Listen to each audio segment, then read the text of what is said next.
Welcome. In this short tutorial, I'll be showing you how to use HelloSign in Google Docs, all right?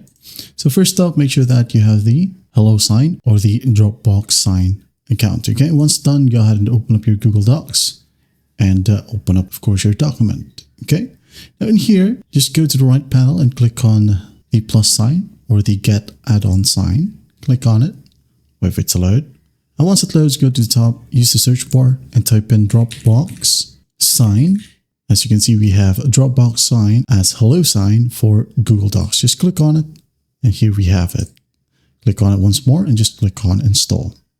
Okay, hit on Continue, and there will be a pop-up right here. Just log in with your Dropbox Sign / HelloSign account. Okay, hit on Continue, scroll down, hit on Allow, give the necessary permissions, and then just wait for the integration. Once done, click on the Done button. Refresh your project. And once that's done, go ahead over to extensions right here. You have Dropbox Sign document. Okay, it says here working, just wait for it. Accept and sign up. All right, there you go. Here we have the Dropbox Sign panel or the HelloSign panel. You can go ahead and use self-sign or send for signature. Self-sign, draw signature right here.